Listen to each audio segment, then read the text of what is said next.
हर हर महादेव दोस्तों, आप सुन रहे थे मेरे साथ मैं तेरी हीर भाग 33। काशी शक्ति से अच्छा खासा नाराज थी।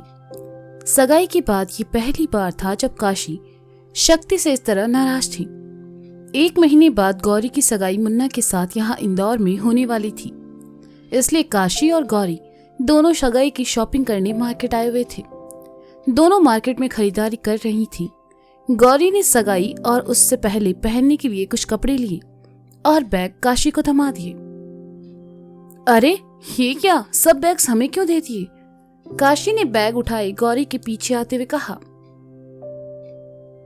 क्योंकि मेरी सगाई है और मेरी होने वाली प्यारी ननद साहिबा, जब आपकी सगाई होगी, शादी होगी, तब आपकी शॉपिंग्स के सारे बैग्स मैं उठा लूंगी। अब चलो, मुझे बैंगल्स खरीदने हैं, गौरी ने कहा और आगे बढ़ गई। हाँ, ये लड़की कितनी सेल्फिश है। एक गौरी रुको, अच्छा मेरा पर्स तो पकड़ लो कम से कम, काशी ने गौरी के पीछे आते हुए कहा। लेकिन गौरी तो अभी से खुद को दुल्हन समझने लगी थी। चलते चलते दोनों एक बैंगल्स वाले के पास पहुंचे। गौरी ने अपने ड्रेस से मैचिंग की चूड़ियां खरीद ली। साथ ही काशी, रितु और प्रिया के लिए भी कुछ मैचिंग चूड़ियां खरीद ली, जिन्हें वे सब सगाई वाले दिन साथ पहनने वाली थी। इस बार बैंगल बैग गौरी ने काशी को नहीं दिया और खुद ही उठाकर काशी के साथ चलने लगी।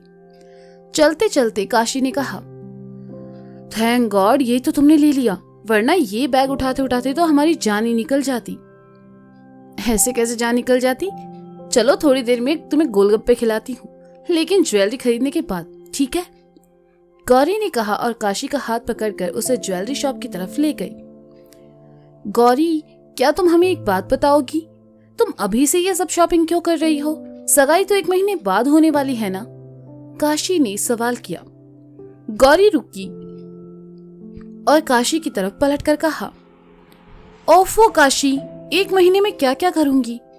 घर में इतने सारे काम होंगे, मेहमानों को बुलाना होगा, उनको कार्ड भेजने होंगे, मॉम की भी शॉपिंग करनी होगी, मान और उसके घर वालों के लिए भी तो कुछ ना कुछ खरीदना ही पड़ेगा।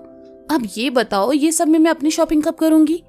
इसलिए मैंने सबसे पहले अपनी शॉपिंग की, ताकि बाद में कोई प्रॉब्लम ना हो। गौरी, क्या तुम्हें लगता है मुन्ना भैया तुम्हारी फैमिली से कुछ लेंगे? काशी ने कहा। क्यों नहीं लेगा? ऑफ कोर्स लेगा, वो मेरे घर का होने वाला दामाद है, उसका हक बनता है। वैसे भी मॉम तो उसे अपना बेटा मानने लगी है। इतना प्यार तो वो मुझसे भी नहीं करती जितना मान से करने लगी है। हाँ, क्या होगा मेरा? गौरी ने कहा। डोंट वरी, अनु मौसी भी तुम्हें उतना ही प्यार करेंगी, बल्कि तुम और अनु मौसी तो हमें कॉपी लगते हो।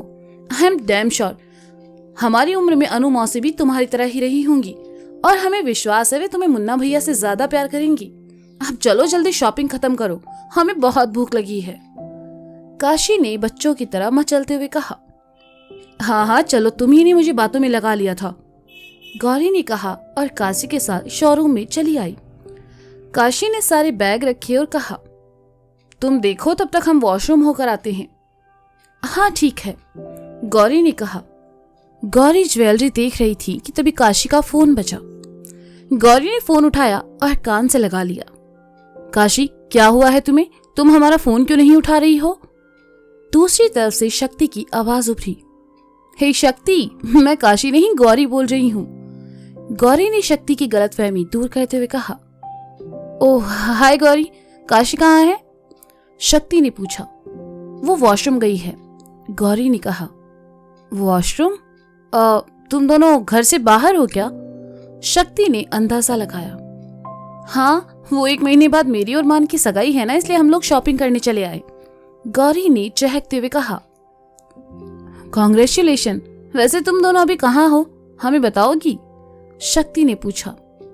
हाँ, हनुमान मार्केट में जो रिद्धि सिद्धि ज्वेलरी शॉप है ना, हम दोनों वही हैं, और यहाँ से फ्री होकर हम दोनों गोलगप्पे खाने जाएंगे। वो क्या है ना, हम दोनों को बहुत जोर की भूख लगी है, गौरी ने बच्चों की तरह शक्ति को हर बात बताते हुए कहा।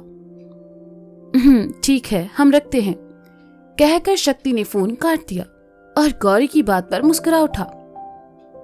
अरे, उसने फोन क्यों काट दिया? मैं तो उसे पूछने वाली थी क्या वो भी हम लोगों के साथ गोलगप्पे खाएगा, लेकिन उसने तो उससे पहले ही फोन काट दिया, गौरी ने फोन देखते हुए कहा। तुम्हें कुछ पसंद आया? काशी की आवाज से गौरी की तंद्रा टूटी और उसने जल्दी से काशी का फोन साइड में रख दिया और कहा, नहीं, तुम्हारे बिना मैं कैसे कुछ पसंद कर सकती हूँ। तुम बैठो और देखो इनमें से कौन सा अच्छा है। काशी गौरी के पास आ बैठी और उसके लिए ज्वेलरी देखने लगी। ज्वेलरी खरीदने के बाद गौरी और काशी गोलगप्पे खाने सामने ठेले पर पहुंची। दोनों ने ठेले वाले से तीखे गोलगप्पे बनाने को कहा और खाने लगी। काशी ने अभी एक ही खाया था कि तभी शक्ति वहां आ पहुंचा। शक्ति ने काशी के हाथ से प्लेट लेकर नीचे रखी और उसका हाथ पकड़कर गौरी से कहा, 1 मिनट। हाँ, आराम से, आपकी ही प्रॉपर्टी है। अरे भैया, आप खिलाइए ना, गौरी ने खाते हुए कहा। ये क्या है शक्ति, तुम ऐसे सबके सामने हमारा हाथ नहीं पकड़ सकती, काशी ने झूठ मूठ का गुस्सा दिखाते हुए कहा। वो सब बाद में, पहले ये बताओ तुम हमारा फोन क्यों नहीं उठा रही। हम कब से तुम्हें फोन कर रहे हैं और तुम काट दे रही हो। तुमसे मिलने हम घर भी गए थे, लेकिन तुम वहां भी नहीं थी। क्या अब तुम बताओगी तुम्हें क्या हुआ है। शक्ति ने काशी की आंखों में देखते हुए धीमे स्वर में कहा, हमें कुछ नहीं हुआ है, बल्कि इन दिनों तुम कुछ ज्यादा ही बिजी हो गए हो। ना हमारे फोन का जवाब देते हो, ना मैसेज का, और तो और तुम्हारे पास हमसे मिलने का टाइम भी नहीं है। उसके बाद तुम यहाँ खड़े होकर हमसे शिकायत कर रहे हो। बाप रे, कितने बेशरम हो तुम, काशी ने शक्ति को घूरते हुए कहा।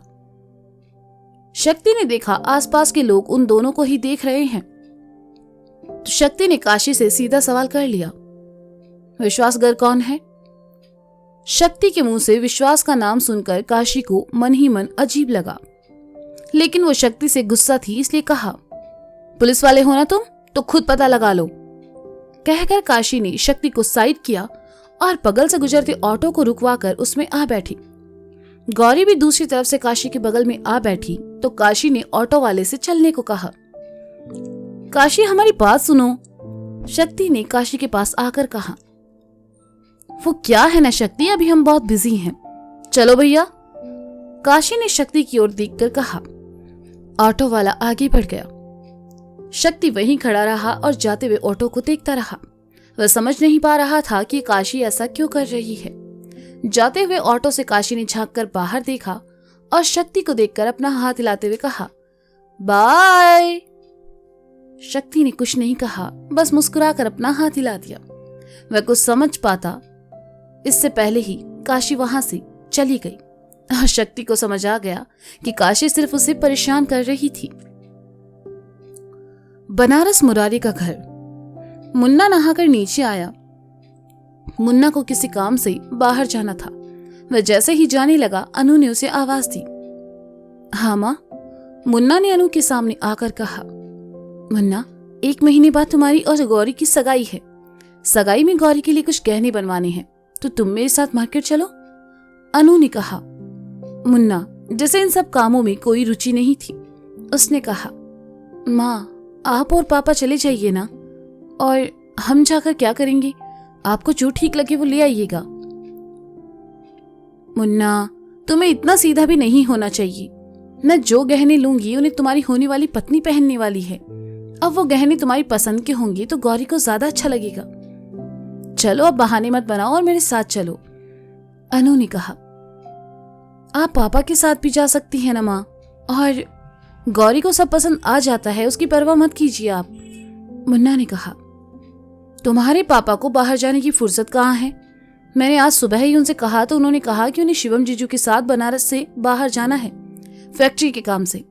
कभी कभी तो लगता है मुरारी ने मुझसे नहीं शिवम जीजू से शादी की है, अनु ने भुनभुनाते हुए कहा। अनु को गुस्से में देखकर मुन्ना ने कहा, अच्छा अच्छा ठीक है, हम चलते हैं। अब गुस्सा मत होइए और पापा को माफ कर दीजिए। इतने सालों बाद वो कुछ नया काम शुरू करने जा रहे हैं, उन्हें व्यस्त रहने दीजिए। क्या बात है मुन्ना, आज मुरारी की बड़ी साइड ली जा रही है, अनु ने कहा। क्या माँ, आप भी। हमारी जिंदगी में 2 ही चीजें इंपॉर्टेंट हैं, एक हमारा परिवार यानी आप सब, और दूसरी। कहते कहते मुन्ना रुक गया क्योंकि अनु से बड़े प्यार से देख रही थी। मुन्ना को चुप देखकर अनु ने कहा, और दूसरी? वो हम आपको वक्त आने पर बता देंगे, अभी देर हो रही है, चलिए। हम बड़ी माँ और आई को भी फोन कर देते हैं, आपके साथ साथ वे लोग भी शॉपिंग कर लेंगी। मुन्ना ने अनु को अपने साथ ले जाते हुए कहा। नाश्ता करने के बाद शिवम ने मुरारी से एक एड्रेस दिया और वहां से रुपए उठाने को कहा। शिवम सारनाथ के लिए निकल गया और मुरारी अपनी जीप लेकर मार्केट की तरफ निकल गया। रास्ते में जो कोई मुरारी को देखता नमस्ते विधायक जी जरूर कहता। भले मुरारी अब बनारस का विधायक ना रहा हो, अपने लिए विधायक शब्द सुनकर मुरारी को आज भी उतनी ही खुशी होती थी जितनी पहले हुआ करती थी। और मुझे गुस्सा आता है जब मेरे घर के सामने से ये ऑटो गुजरते हैं। खैर, आगे बढ़ते हैं। गाड़ी चलाते हुए मुरारी को अपने पुराने दिनों की याद आ गई और वह गाने लगा।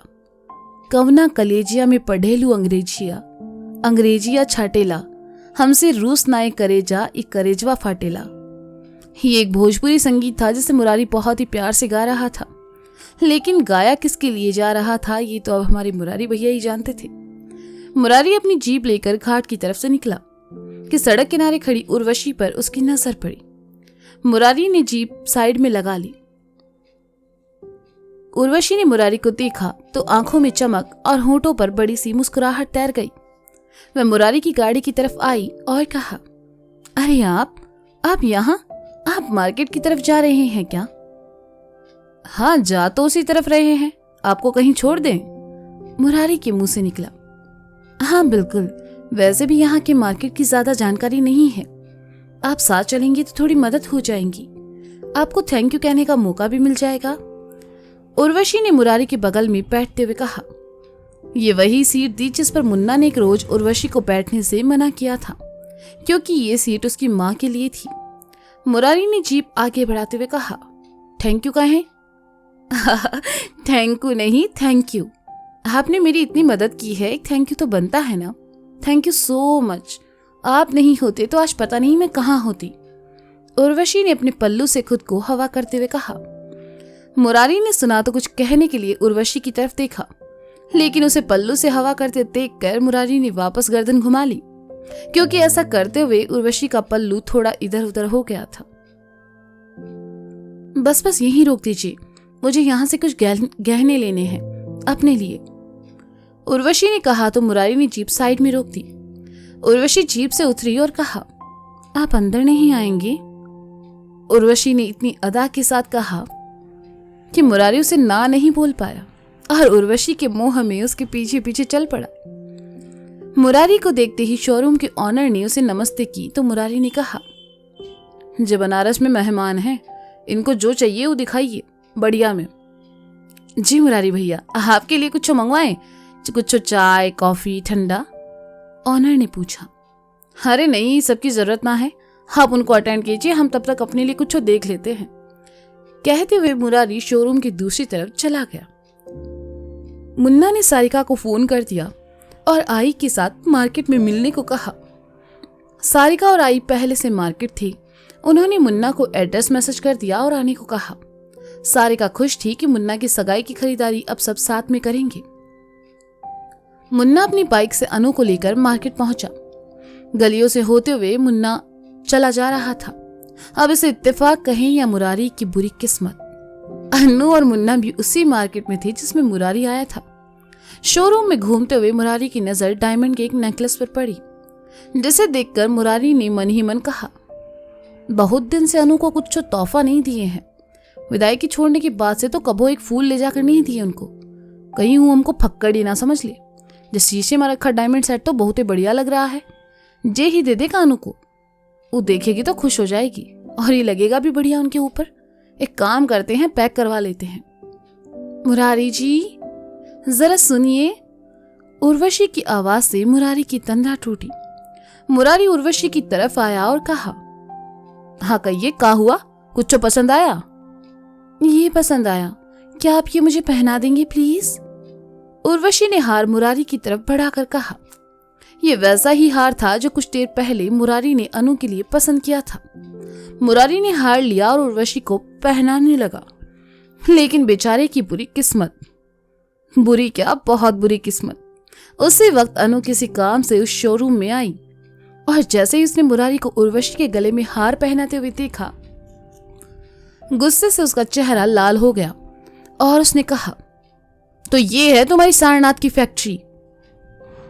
मुरारी ने अनु की आवाज सुनी तो गिरते गिरते बचा और हड़बड़ाहट में हार भी छूट कर गिर गया। मुरारी की आवाज उसके हलक में ही अटक गई। वह कुछ बोल ही नहीं पाया। मुरारी को खामोश देखकर अनु का गुस्सा और बढ़ गया और उसने कहा, ऐसा कौन सा जोड़ है सीमेंट का मुरारी जो छूट ही नहीं रहा है। मुरारी बेचारा क्या कहता। अनु के रूप में उसे साक्षात अपनी मौत जो नजर आ रही थी।